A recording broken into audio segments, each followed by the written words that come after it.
Christmas morning. My son handed me a box with a smile. Inside was a brand new set of golf clubs. He knew my hands were too stiff with arthritis to ever swing again. I sat there, silent, pretending to be thankful, while his smirk cut deeper than the winter air. It wasn't a gift, it was a message, and he thought I was too old to understand. What he didn't know was that I had already decided where those clubs truly belonged. Do you want to know what I did with them? Follow my story until the end, and comment the city you're watching from so I can see how far my story has reached. The snow was falling in lazy spirals outside my living room window, coating the sidewalk like a soft white rug no one had vacuumed. Christmas morning. The tree was up, modest as ever, with ornaments Evelyn and I had collected over 4 decades. It looked smaller this year, or maybe I was just tired. I sat in my armchair in my flannel pajamas, a coffee in one hand, and a suspiciously large gift box in front of me. The tag read, in my son's familiar print, "Merry Christmas, Dad." I peeled back the wrapping. Neatly done. As always, Bradley had a thing for precision. Under the thick paper was a high-end box. I already had a feeling. Sure enough, inside gleamed a full set of brand-new golf clubs, shiny graphite shafts, custom grips, the works. For a moment, I just stared at them. Bradley knew I hadn't touched a golf course in over 10 years. My hands don't even close around a club anymore, not without aching for hours. I'd told him that. Twice. Still, I gave a half laugh. "Wow," I said to no one. Nice clubs. I didn't want to be ungrateful, but it wasn't just the arthritis. It was the message. Bradley and Maisie came by shortly after breakfast. No wife again. She always had reasons. Work, headache, her parents. I didn't ask any more. We sat around the kitchen table while I reheated eggs. Maisie tried to be polite, asking about the decorations. She noticed the unopened golf bag standing in the corner. "Did you like the gift?" she asked softly. I smiled. "It's generous." Bradley didn't say much. He scrolled through his phone while chewing his toast, only looking up when I asked him how work was going. "Busy," he said. "Same as always." I tried to keep the tone light. "These clubs look too nice to collect dust. Guess I'll have to start stretching." Bradley gave a half smile, eyes already elsewhere. "Yeah, figured you could use something new." Then he stood, grabbed his coat and said, "We've got lunch at Marissa's folks." A brief hug, then gone. I stood at the doorway long after their car disappeared, snowflakes settling in my thinning hair. Later, I pulled down a box of ornaments Evelyn had stored years ago. As I lifted a hand-painted bauble, a folded slip of paper fluttered out and landed on the floor. It was a note, faded but unmistakably hers. Bradley's pine cone ornament, still my favorite. Simple gifts. Simple love. I remembered that year. He was 7, glued macaroni to a painted pine cone and called it the star of the tree. Evelyn had cried, holding it to her chest like it was gold. Now, I stood there holding a $1,000 golf set and felt nothing. "Simple love," I murmured. "You used to know what that meant, kid." That afternoon, I called Velma. She picked up with her usual cheer. "Merry Christmas, little brother. Survived the holiday?" I told her about the clubs. There was a long pause. "Well," she said slowly, "he already posted about it. Called himself the Thoughtful Son on Facebook." My throat tightened. "Grant," she added gently, "just because someone wraps something doesn't mean they've given anything." I nodded, though she couldn't see me. "Do you think I'm overreacting?" I asked. "No," she said. "I think you've been quiet long enough." I spent the evening in the garage, lights dim, the cold seeping into my socks. The club sat in the center of the floor, pristine and untouched. I looked at my hands, gnarled, stiff, no longer made for swing or grip. One by one, I rewrapped each club, not to return, to repurpose. "It wasn't the wrong gift," I whispered. "It just wasn't meant for me." I thought of all the times I'd been left out of decisions, holidays, plans. It wasn't open cruelty. It was indifference, the kind that accumulates. When I finished taping the box shut, I placed it gently by the garage door. Before bed, I poured the last of the morning's coffee into a cracked mug and sat under the tree. The twinkling lights cast shadows that danced like old memories. I opened my desk drawer and pulled out a yellow legal pad. At the top, I wrote, "To whom it may concern, I am of sound mind." I stared at the page. Then I closed it. Not tonight. I placed the pad back in the drawer and took one last look at the window. The snow had thickened. The world was quiet. "I know exactly where those clubs belong," I muttered. And I did. Snow still clung to my boots when I came back in from leaving the clubs at Stuart Blaine's doorstep. The house was quiet. Almost too quiet. And I sat in my recliner replaying his laugh in my head. I'd seen that laugh before, years ago when he was still a teenager in my classroom. The kind of smirk that carried more than amusement. At the company party, when he tore open the paper and saw the shiny set of clubs, his grin stretched too wide. He looked straight across the room at Bradley and laughed far too long, as though the gift meant something more than golf. "Your son sure knows how to pick a gift," he'd said loudly, tilting the club in the air. "Or who to give it through." The words lingered like a splinter under the skin. That night, sitting alone under the dim glow of my Christmas lights, I realized it wasn't just a laugh, it was a message. The next morning, I walked down Fern Mallory's path, snow crunching beneath my steps. I needed her shovel. The handle of mine had cracked last year and I never replaced it. Fern opened the door before I knocked, her usual warm smile appearing. "Morning, Grant," she said, handing me the shovel. "Looks like you've got more snow than I do." We chatted lightly, but as I turned to leave, she leaned on the doorframe. "Funny, isn't it? Stuart's been throwing these little parties ever since his promotion. Your boy's always around too." "Seems like they're riding the same wave." She said it casually, without suspicion, but the words rooted themselves deeper than the snow under my boots. Riding the same wave. I forced a smile, thanked her, and walked back. Yet the thought gnawed. Was that gift part of something I wasn't supposed to understand? Later that afternoon, I found an envelope shoved into my front door mail slot. No return address, just my name scrawled in block letters. Inside was a single sheet, a company memo stamped "Confidential." The heading read, "Holiday performance bonuses linked to executive goodwill partnerships."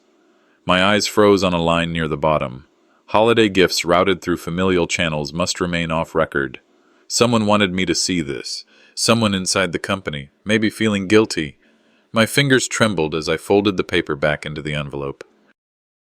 Suddenly, the laughter, the party, Bradley's stiff posture around me, it all connected in ways I didn't want to admit. I drove out to the lakeside bench that evening, the cold air slicing across the water, the clubs, Stuart's grin, Fern's words, and now the memo. Pieces of a puzzle I hadn't asked to solve. The truth hit hard. Bradley hadn't given me a gift. He'd used me. The clubs weren't meant for me at all.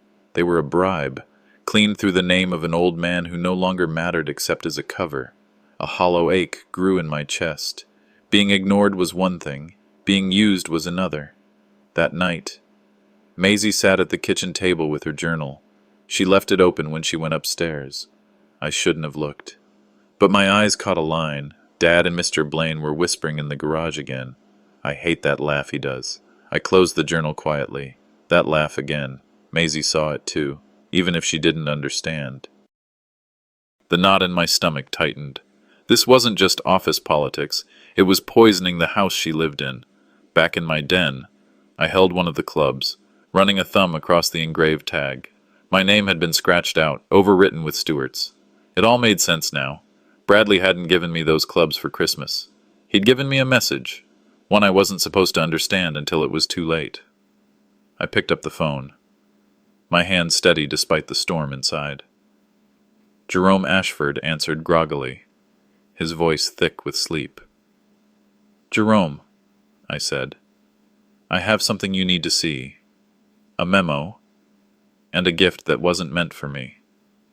There was a pause. Then his tone sharpened. "Don't throw anything away. Grant. Not even the receipt. I'll come by tomorrow." I stared out into the dark street. The snow still falling. This was never about golf. The morning light spilled weakly across the snow outside, muted and pale. The house was silent, except for the low hum of the radio, a jazz station playing something soft enough to blend with the ticking of the clock on the mantel. Breakfast dishes from the day before still sat on the counter, waiting for me to get around to them. On the arm of my recliner, folded neatly, was Maisie's scarf, forgotten in her rush to leave with Bradley. Its bright red yarn stood out against the gray of the room, a small thread of warmth left behind. The coffee in my cup had gone cold when a knock rattled the front door.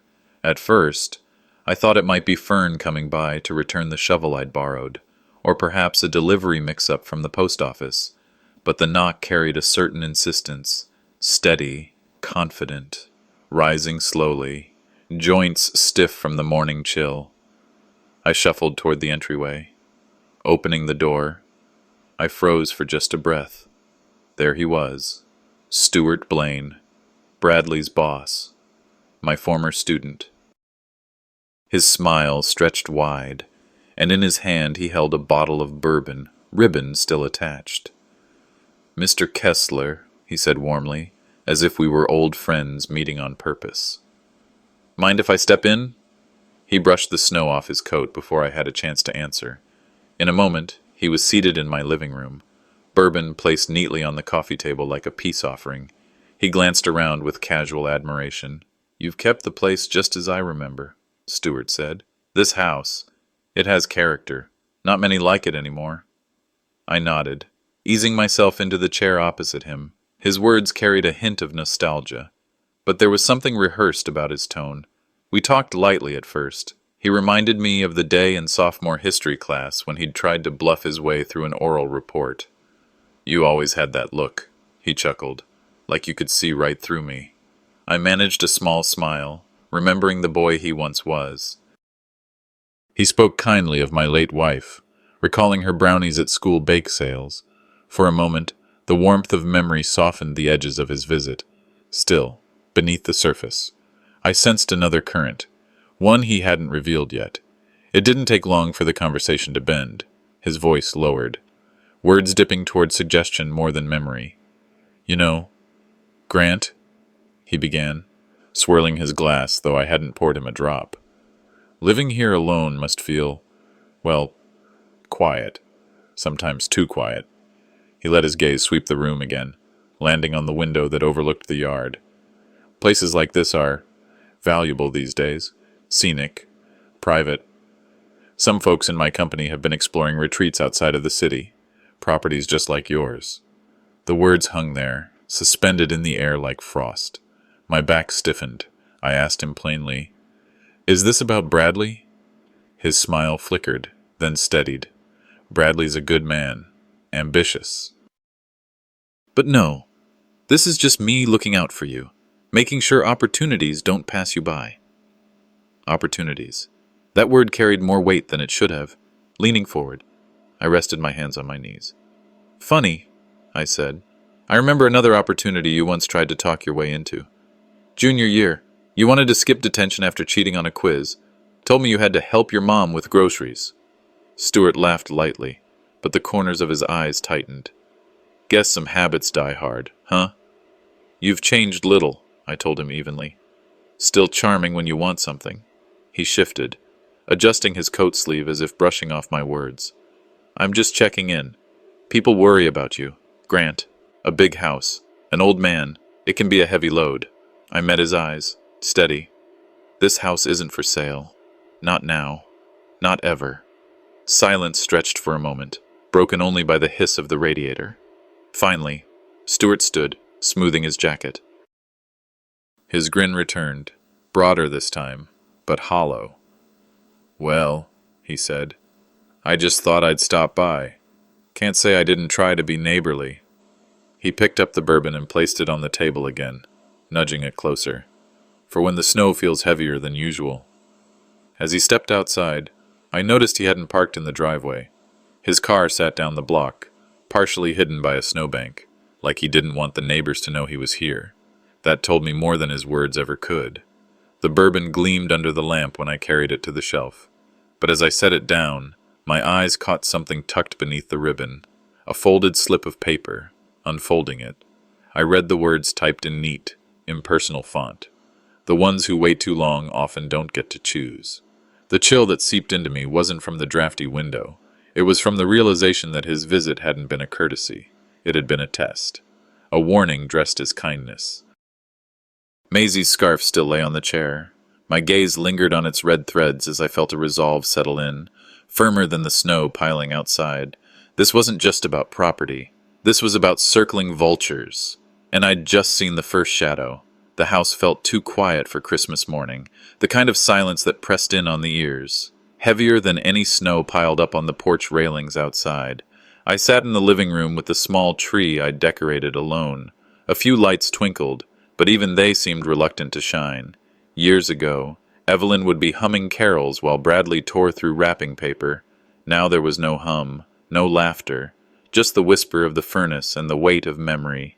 The echoes of yesterday's disappointments hadn't faded. Stuart had stopped by with his polished smile, while my own son hadn't so much as dialed the phone. A knock startled me. It wasn't the postman, too early for that, and too quiet a day. When I opened the door, there stood Fern Mallory, bundled against the cold, holding a large, ribboned package in both hands. "This was left with me," she said softly. "Stuart asked me to bring it over." Her voice carried sympathy, as though she already knew I wouldn't like what waited under the shiny paper. I brought it into the living room, and with her watching, tore the wrapping. Inside gleamed a brand new set of golf clubs, polished and expensive, each head gleaming under the glow of the tree lights. But there was no card, no "Merry Christmas, Dad," no sign of Bradley, only the corporate logo embossed on the side of the leather bag, the same one Stuart had bragged about at his last promotion. Fern's hand brushed my shoulder before she slipped away. She didn't need to say anything. The look in her eyes said enough. She saw through the gesture, too. I stood staring at the clubs for a long while, the room colder despite the fire crackling in the hearth. My mind wandered back to afternoons on the course when Bradley was just a boy. Small hands gripping the junior clubs I'd saved for months to buy. We'd walk the fairways until dusk, him laughing when he finally struck the ball straight. Those clubs had meant something. These new ones. They weren't gifts. They were instruments of humiliation, a way to keep me compliant, flattered into silence. The thought cut deep. Golf clubs can't replace a phone call, and they sure as hell can't replace an apology. I wrapped the set back up, slower this time, deliberate. My hands shook, not with age, but with resolve. The snow bit at my face when I stepped outside, carrying the box to the car. Roads were slick, but I drove steady, the weight in my chest heavier than the one in the trunk. Stuart's office building loomed empty in the holiday hush. I set the package in front of the glass doors, squarely where anyone would see. On top, I taped a single sheet of paper. "This belongs to someone else." Out of the corner of my eye, I caught sight of a security guard leaning against the wall inside the lobby. He didn't move. Didn't say a word, just watched. His gaze steady. I nodded once, turned, and walked back into the snow, back home. The warmth of the kitchen wrapped around me. I brewed coffee, sat at the worn wooden table, and pulled out a sheet of stationery. In my own hand I wrote, "Never let them teach you to accept pity as love." I folded the note neatly and slid it under the tree, beside Evelyn's framed photograph. Her smile, caught forever in that picture, gave me strength. "You wouldn't have accepted a gift like that," I whispered to her.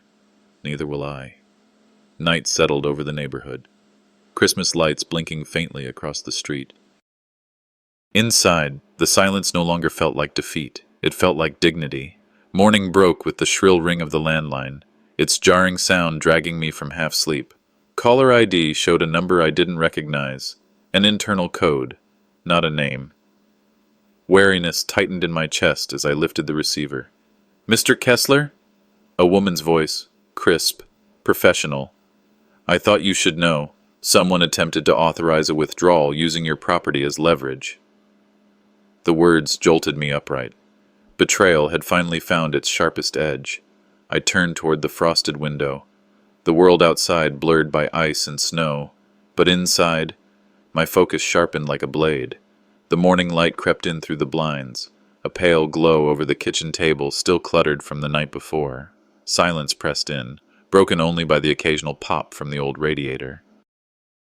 The phone call 2 days ago still rang in my ears, that hollow voice from the company, warning me someone had tried to move against my property. Even coffee couldn't wash the taste of that out of my mouth. I sat on the porch steps with the cup warming my hands, the frost clinging to the edges of the railing. That's when I noticed the envelope tucked into the mailbox. No stamp, no return address, just my name written in a hand that wasn't familiar.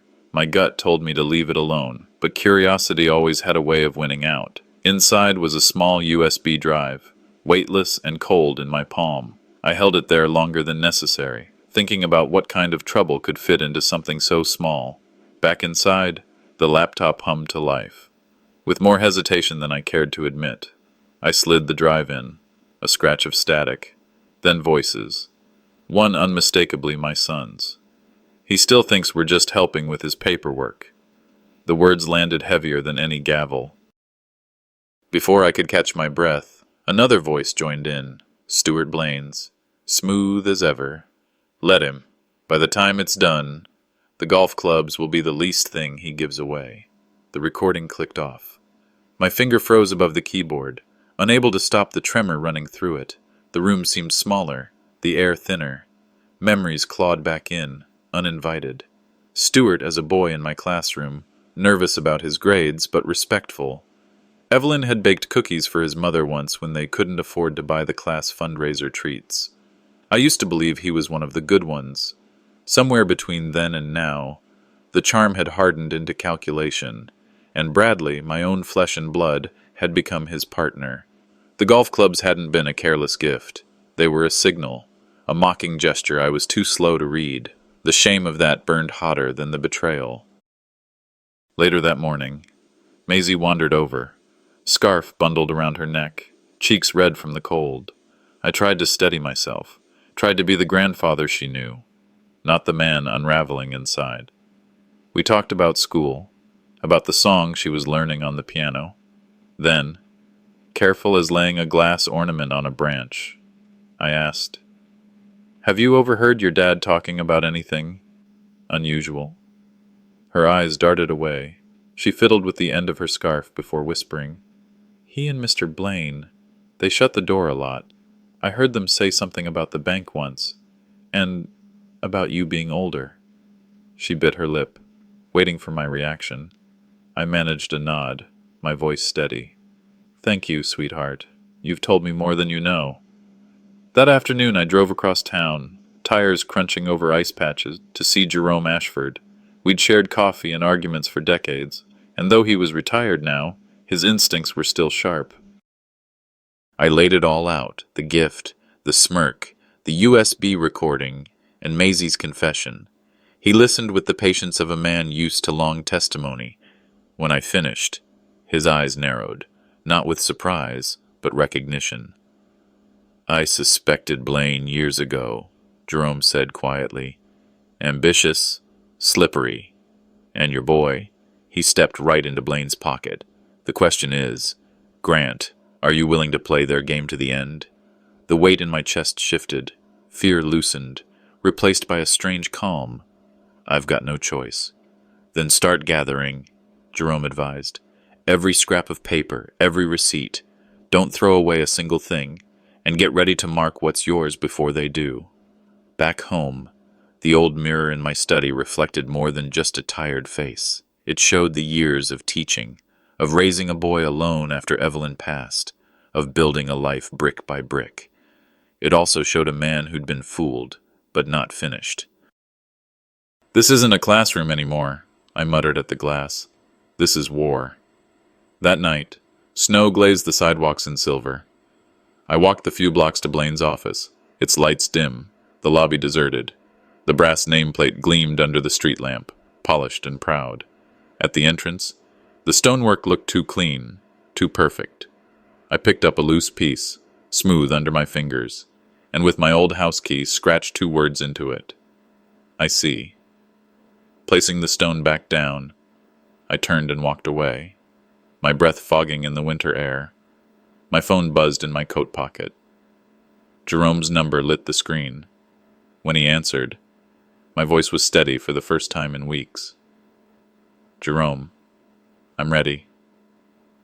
The question Jerome had asked me 2 nights ago wouldn't leave my head. Are you willing to play this game to the end, Grant? It lingered like a clock ticking in the quiet house, each second heavier than the last. I tried distracting myself by cleaning out the study, stacking papers I hadn't touched in years. That's when I noticed it, wedged between old lesson plans and a folder of Evelyn's recipes, a pink spiral notebook, Maisie's. At first, I set it aside. A child's thoughts, private as prayers, weren't mine to touch. But the notebook had fallen open, and one page stared up at me as if it wanted to be read, purple ink, her rounded handwriting. Dad and Mr. Stewart were talking about the house again. Stewart laughed and said, "It'll be in our hands soon, just waiting for the last signature." Dad didn't laugh, only nodded. The words knocked the breath out of me, all the suspicion I'd carried, the clubs, the memo, the smirk. Here it was, written in the innocent hand of my granddaughter. No twisting, no misunderstanding, just truth from a child too young to know how sharp it was. I copied the page on my old printer, then slid the notebook back exactly where it had been. If Maisie ever asked, she'd never know I'd seen it, but I couldn't unsee what was written. I sat there, remembering a spring afternoon years back. Evelyn had opened the windows, letting in air sweet with lilacs. Maisie and I had played a duet on the piano, her small hands stumbling over the keys. She'd asked, "If this house disappeared, Grandpa, what would happen?" I'd laughed then. A house can't vanish as long as memories stay. The memory now cut like glass. The house might stand, but its meaning was being stolen brick by brick. A knock at the back door startled me. Fern Mallory, bundled against the cold, held a worn hardcover. "I thought you might want this back," she said. It was a book I'd borrowed years ago, before the library shut down. We talked a while, in her slow, deliberate way. Fern recalled a memory of her own. "You know, Stewart once came to the library when he was about 15, asked me where the law books were, wanted to know about inheritance loopholes." "What kind of loopholes?" I asked. Her eyes narrowed. "Trust transfers without full consent. Odd thing for a boy to ask." The phrase sat heavy in my chest. Stewart hadn't just stumbled into corruption. He'd been grooming himself for it for decades. 2 days later, I picked up Maisie from school. Snowflakes clung to her hat as she slid into the car, violin case in hand. I tried to keep my tone light. "Have you ever heard your dad and Mr. Stewart talk about anything unusual?" She went quiet, fiddling with the zipper on her coat. Finally she whispered, "One night I thought I was alone. I heard them say something about splitting the house away from you so you wouldn't notice." Her eyes searched mine, unsure if she'd done something wrong. I reached over, squeezed her hand. "Thank you for telling me." "No matter what, you'll always have me. Remember that." Back home, the silence pressed in. I made tea but let it sit until it went cold. Out the window, the lavender Evelyn had planted years ago stood brittle under frost. I thought about Stewart, the boy who used to eat cookies in my kitchen, and Bradley, who now nodded at schemes against his own father. The betrayal hurt, but pain turned to something else as I looked at the copied page of Maisie's journal. It was no longer just a wound. It was evidence. That night, with the house dim and still, I called Jerome. My voice surprised even me, steady, resolved. "I need you to help me secure guardianship of the house, and I want to lock down part of the assets where they can't touch it." Jerome paused. "Do you have proof of their intent?" I opened the drawer, slid out the copied page. My answer was firm. "I have something they'll never expect. And I won't let Maisie grow up in a home built on lies." The window caught my reflection, an old man's face lined by years, but eyes clear and unyielding. For the first time in a long while, I didn't feel like prey. I felt ready. The letter came in a cream envelope with a gold seal, the kind of thing meant to look dignified. "Family Resolution Services," it read across the top. Bradley's name was at the bottom, suggesting it was all in the spirit of peace. I sat at my kitchen table, turning the paper over. wondering how peace ever began with legal stationery. Fern, when I mentioned it, warned me with that sharp librarian's wisdom she never quite lost. People don't invite you to talk if they've already decided what they want you to say. Jerome had been blunter on the phone. Go, but let me hover nearby. You don't have to play their script alone. So I drove to Canton, through slush and gray streets, my hands steady on the wheel. Walking into the office, I carried no anger, only the cold readiness of a man who has graded enough bad essays to spot a false argument before it's finished. The conference room looked too polished, too arranged for something supposedly about family. Bottled water lined up like soldiers, whiteboard gleaming, a young facilitator with a wide, uncertain smile, and there, already seated, were Bradley and Stewart. My son sat in a suit a shade too sharp for sincerity. Stewart leaned back, legs crossed, looking as if he owned not only the chair but the air around it.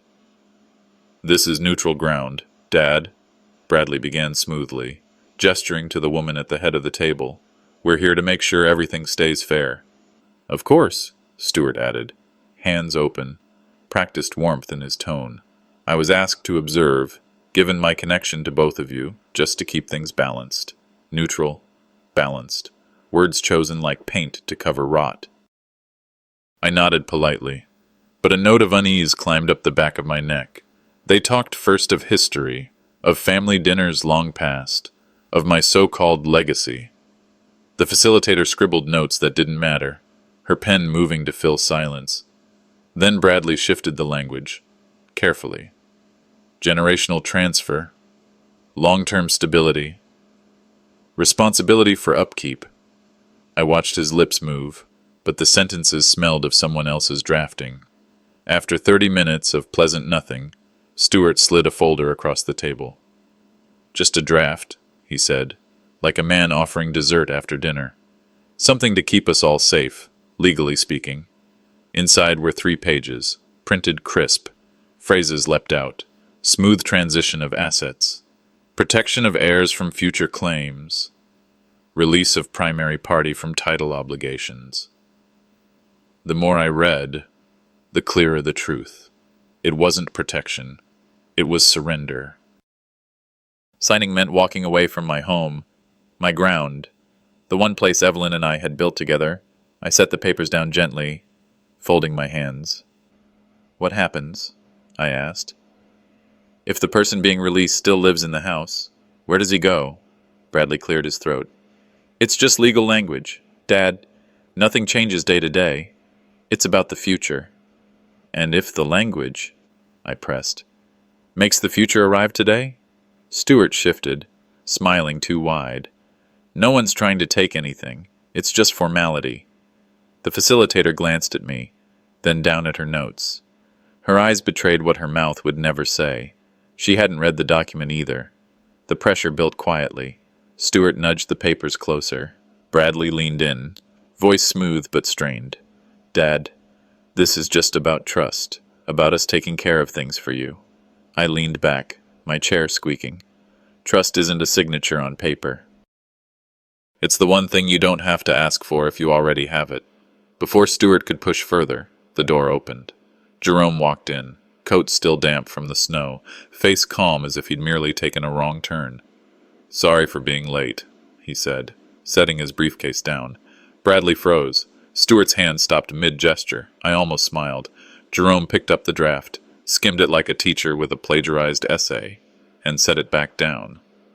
"This clause here," he said, tapping the second page, "strips Mr. Kessler of property rights immediately. And this one ties future claims to his so-called incapacity. This isn't mediation. This is coercion under professional cover." The facilitator stammered, I wasn't aware." "Then perhaps you should ask," Jerome cut in, "who drafted this document? Because it wasn't this office." Bradley's face tightened. Stewart's eyes darted toward the camera in the corner. Jerome pulled his phone from his pocket, letting the screen glow. "I've recorded enough from the hallway to prove this wasn't neutral. We can stop pretending." Bradley cracked first. "If Dad doesn't sign today, things won't go the way they should." The words hung there, heavy as wet snow. I pushed back my chair slowly, rising. So that's the heart of it. Not peace, not family. Just another trick with a ribbon on top. Jerome's voice cut sharp. This session is over. Any signature forced here would be void. I looked at my son, not with anger, but with the kind of clarity a man finds at the end of a long hallway. Mediation, Bradley, is when both sides try to heal. What you've built here isn't healing. It's theft. I left the folder on the table, untouched. Stuart called after me, voice cracking, the mask finally slipping. You're making this harder than it needs to be. No, I said without turning. You are. On the drive back, the snow had turned to sleet. I pulled into the company building where Bradley worked, carrying the golf bag that had started this whole chain. At the reception desk, I set it down carefully. A tag hung from the handle. For Stuart Blaine. Beneath it, a note in my handwriting. Since the giver didn't value it, I trust you'll use it as intended. The receptionist blinked. Security cameras whirred quietly above. Later, I would hear that Stuart picked it up himself, staring straight into the lens, eyes hard, polished charm gone. As I walked out into the freezing air, my steps felt lighter. A gift couldn't buy a house, but it could show the world exactly whose hands were reaching for it. The night after that so-called mediation, sleep never came. I lay in bed with the words circling like a dark hymn, Bradley's clipped tone, Stuart's polished persuasion, the silence I forced upon myself so I wouldn't erupt. By dawn, the house felt less like shelter and more like an echo chamber. Every photograph, every clock tick, every groan in the old beams carried the weight of what had been broken. My steps wandered without a plan, touching the frames on the wall, wedding pictures, Maisie's school recital. Evelyn's smile pressed into glass. I whispered to the stillness, "Phyllis, where did I misstep?" The house gave no answer, but a shaft of light knifed across the floor, catching the latch of the attic door. The hinge gave a long, reluctant creak as I pulled it down. It felt less like I chose to climb and more like I was being summoned. Upstairs, the attic smelled of cedar and thyme. Dust floated in the cold air like tired confetti. I traced the outlines of boxes I hadn't touched in years, the ones Evelyn had organized with tidy handwriting on masking tape. At the far corner rested a wooden chest. I had not opened it since her funeral. Kneeling, I ran a hand across the lid before prying it open. Inside lay fragments of us, family photos, folded sheet music, and yellowed programs from recitals where Maisie, barely tall enough for the piano bench, pounded out halting melodies. And then I saw it, a small envelope tucked at the bottom, plain, sealed, without an address. On the front, in Evelyn's careful hand, were the words, "Only open when you need to remember who you are." My breath stilled. For a long moment I only held it, feeling the tremor in my fingers. Then, with a fragile tear along the edge, I opened it. Her handwriting swept across the page, neat, certain, alive. She spoke of a day long ago when she met Stuart Blaine, then just a lanky student with a polished smile. She had seen something hollow in him. "Grant," she wrote, "you have always believed people can be better if someone expects them to be. But some learn to wear the mask just to pass through your trust." I felt the words strike bone. She warned me of my own blind spot, my faith in students, in family, in the next generation that sometimes took more than it gave. She spoke of Maisie, her heart of music, and pleaded that I never let that light be clouded by schemes. Her closing line cut deeper than any accusation. "If the day comes when I'm no longer by your side, see others not with your trust alone, but with the heart I left in you." I pressed the paper to my lips. The attic spun with the force of memory, her voice, her laughter, the warmth she left behind. And there, in black and white, she had seen Stuart for what he was. A knock below startled me. Fern Mallory's voice floated up the stairwell, cheerful as ever. She came with a thermos of coffee and a bag of pastries, brushing the snow from her coat. Seeing my expression, she sat without a word. I read a portion aloud. Her eyes filled. "She knew you better than anyone," Fern whispered. I nodded. "I always thought I was the strong one. Truth is, she was the shield. Without her, I've been bleeding out, slow and quiet." The morning light slid through the attic window, casting a glow on a photograph of Maisie holding her violin. A smile tugged at me, thin, but real. That girl, with her hesitant bow strokes, still carried Evelyn's music forward. By afternoon I phoned Jerome. He arrived with his ever-present leather satchel, eyebrows arched when I handed him the letter. He read every line twice before speaking. "This is more than sentiment, Grant. It proves you had concerns long before Bradley or Stewart made their moves. In court. That matters. It can counter any claim that you were blindsided or incapable. For the first time in days, I felt ground beneath me. So memories can be defense." He tapped the page. "Sometimes memories are stronger than contracts." When he left, I lingered in the attic, straightening boxes. That's when another book slipped from a stack. A small music notebook. Maisie's handwriting looping across the cover. On the first page, in bright marker, she had written, "So Grandpa never forgets the music still lives in him." I closed it gently and laid it beside Evelyn's letter. The weight in my chest shifted, not lighter, but steadier. Looking out the window at the line of winter trees, I whispered, "This house isn't hollow, it sings." Time they heard the melody for themselves. Evening crept over the house in Ohio, leaving a hush that pressed against the windows. The coffee on the table had long gone cold, and the smell of pine from the little Christmas tree was faint, mixed with the dusty quiet of old walls. After Jerome had left that afternoon, carrying Phyllis's letter with the careful reverence of a lawyer and a friend, the silence felt heavier than before. A glance toward the couch caught something out of place. Maisie's backpack. She must have forgotten it when she curled up there, talking to me about music and school before her father came to collect her. I lifted it, meaning to set it upstairs until I saw the zipper pocket half open. Inside was a thin blue notebook, its cover decorated with music notes. I paused, hand hovering. It wasn't mine to read, but the weight of everything lately, the letters, the lies, the staged mediation, made hesitation feel dangerous. The first words I saw were scrawled in her uneven handwriting. "Dad thinks I don't listen, but I do. I heard him and Mr. Blaine talking again in the garage. They said Grandpa's house will be signed over soon, whether he likes it or not." The blood drained from my face. I turned another page. "They laughed after. Mr. Blaine said, 'The old man won't know until it's too late.' Dad didn't laugh. He just nodded like he had no choice. I wanted to scream, but I stayed quiet." I set the book down, pressing my palms against it. Reading my granddaughter's private fears felt like a trespass, yet every line was a lifeline, evidence I never expected from someone so young. One entry stopped me cold. "Grandpa looked so alone at dinner. I wanted to tell him I believe him. He doesn't deserve this." The words blurred. No lawyer, no document, could wound or heal the way those sentences did.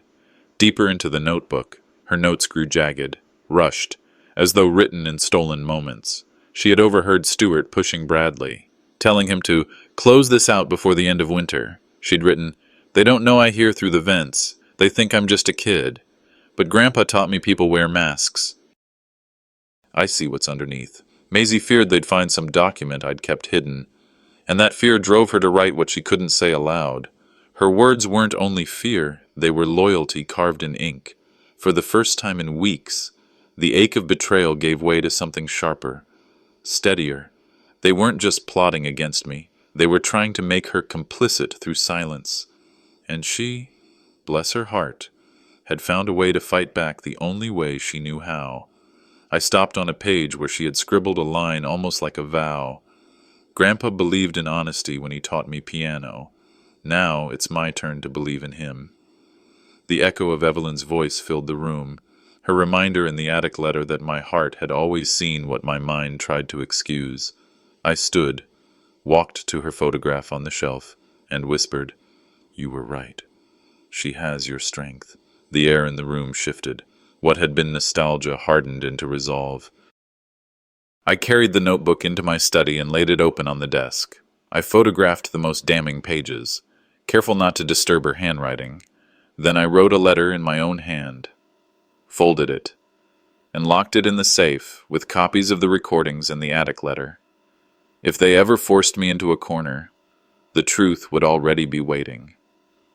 Outside, headlights washed across the curtains. A black SUV slowed near the gate before easing forward. My pulse quickened. But I didn't move. Whoever they sent to watch me would see only the lamp glowing in my study and an old man hunched over his papers.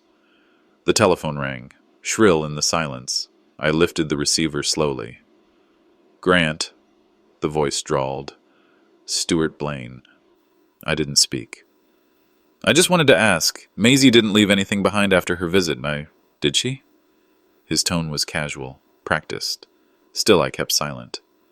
A pause, then a low chuckle, the same one I'd heard echoing in Maisie's notebook. "She doesn't know you've read it, does she?" The line went dead. I stood in the dim light, gripping the journal, the words of my granddaughter, the warnings of my wife, the evidence from Jerome, all of it converged. The fear that had shadowed me for weeks burned away, leaving only clarity. This wasn't just my fight anymore. It was ours. The courthouse smelled of old wood and dust, the kind of smell that clings to time.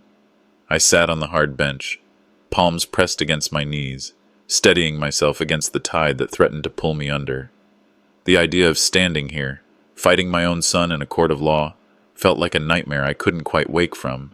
Across the aisle, Bradley leaned toward Stuart, his voice low, but the smirk on his lips told me all I needed to know. They thought today was theirs. I forced my eyes away, taking a slow breath. From the corner of my vision, I noticed Maisie. She sat near the back, clutching her school bag like it held her whole heart. She wasn't supposed to be here, yet she was.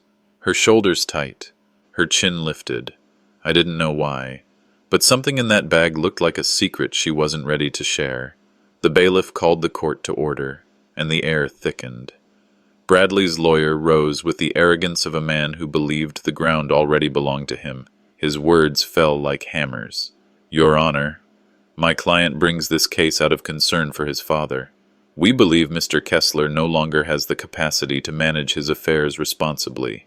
The risk to his estate, his safety, and to his family is simply too great."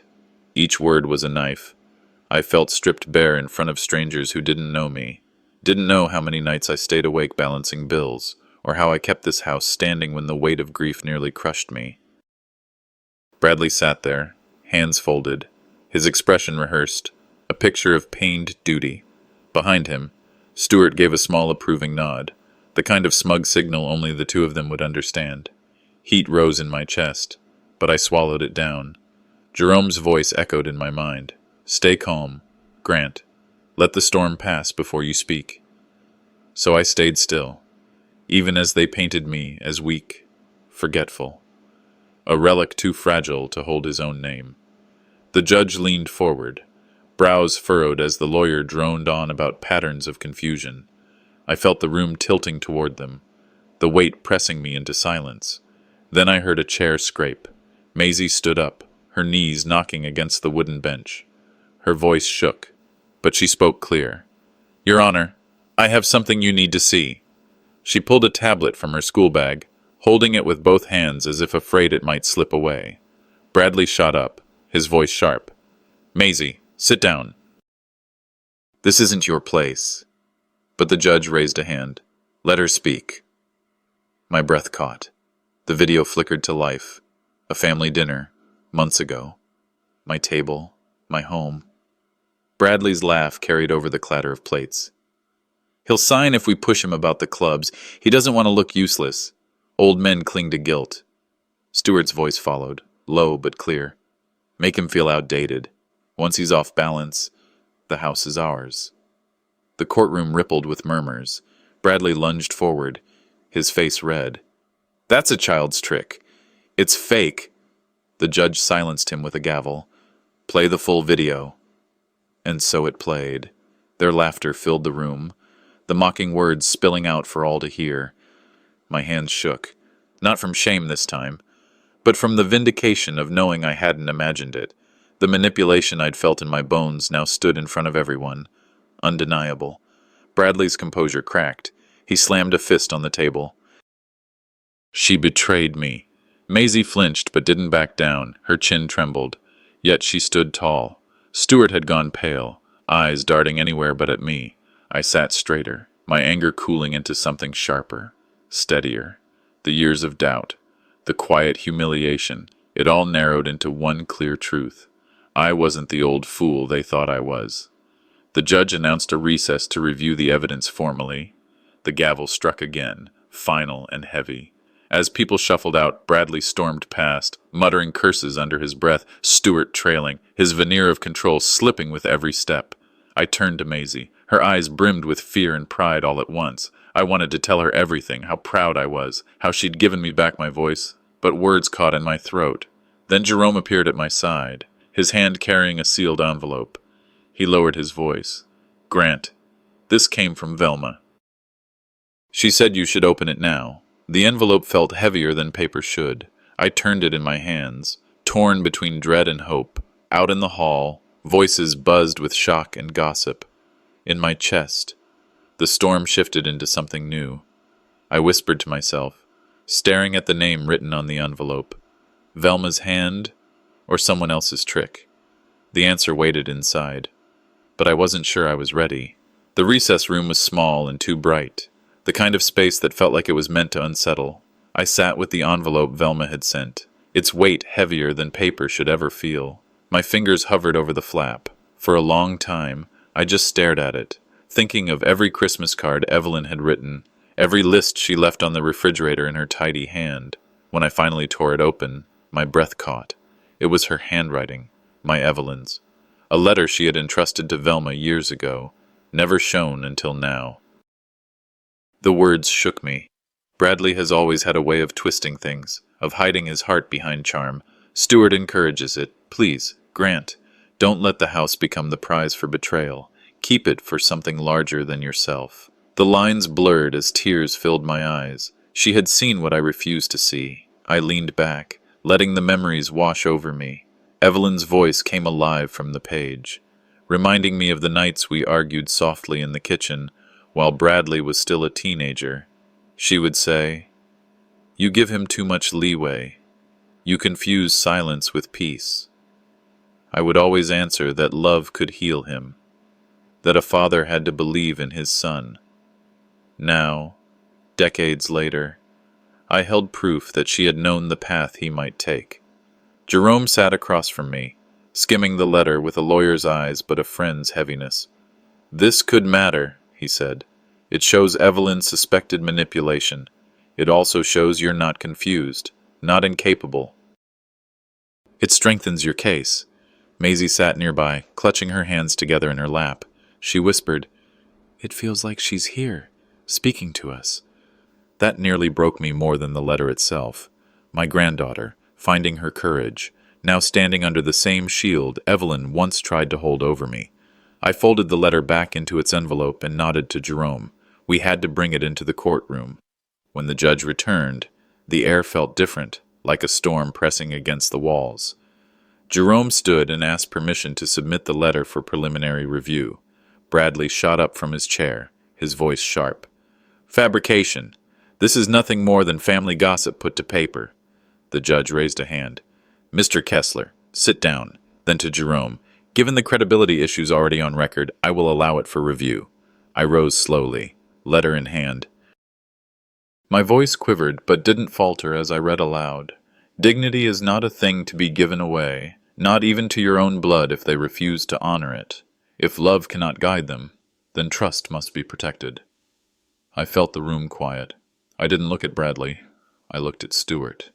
His jaw tightened, a bead of sweat forming on his forehead. Evelyn had described exactly the tactics he'd used. Long before he carried them out, the words of a woman gone still had the power to strip their schemes bare. Bradley snapped. He shot up again, pointing at me with trembling hands. "Velma set this up. She's always taken your side against me." His voice cracked, raw with rage. The judge slammed the gavel. "One more outburst, and I'll hold you in contempt." Maisie leaned forward, her small voice carrying more weight than his, shouting, "Grandma was right about you." Bradley froze, turning toward her as if she'd driven a knife into him. He stammered, but nothing came out except the raw sound of a man undone. Stewart leaned over, trying to whisper him back into control, but it was useless. Everyone in the room saw what I had seen for years, my son consumed by anger, not guided by love. I stood steady, not triumphant, not smug, just tired, but resolute. Evelyn's words had taken root in me at last. The judge ordered a delay for handwriting analysis, but his voice carried a warning. This cannot be ignored. He adjourned the session, and the sound of the gavel rang like a bell of reprieve. Bradley stormed out of the courtroom, muttering threats under his breath. Maisie shrank closer to Jerome, who set a protective hand on her shoulder. Stewart followed, his face pale, lips pressed into a thin line, already calculating the next move. Jerome leaned close to me and murmured, "You see it now. Stewart has more to lose than Bradley. He won't stop here." I walked outside into the cold Ohio air, the letter still in my hand. Snowflakes drifted around me, melting before they reached the ground. Evelyn's voice lingered in my ears, not just a warning, but a guide. This wasn't the end. It was the path she had marked long ago, and I would follow it, wherever it led. The courthouse felt different that morning.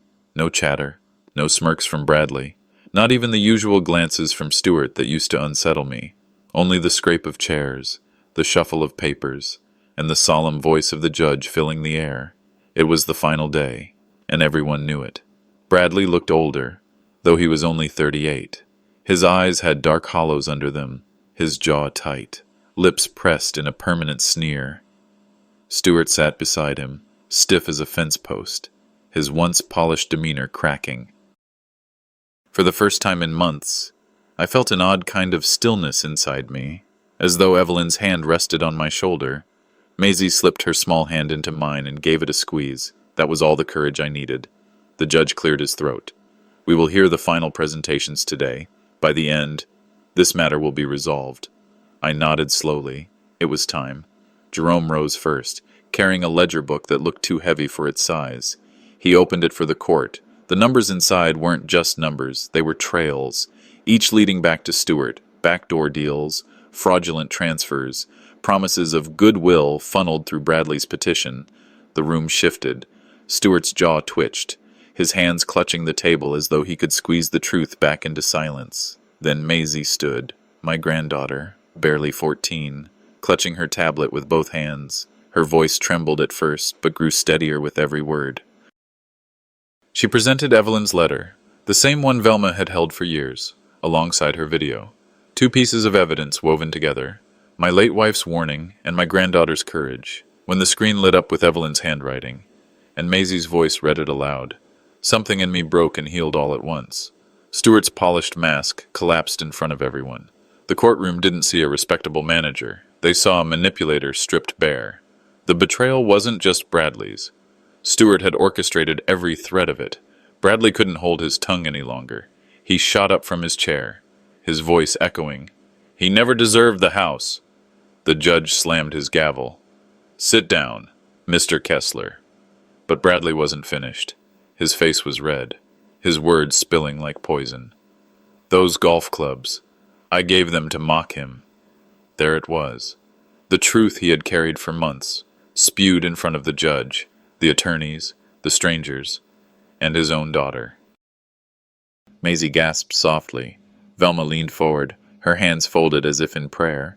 Fern shook her head, quiet but firm, as if confirming what she had long suspected.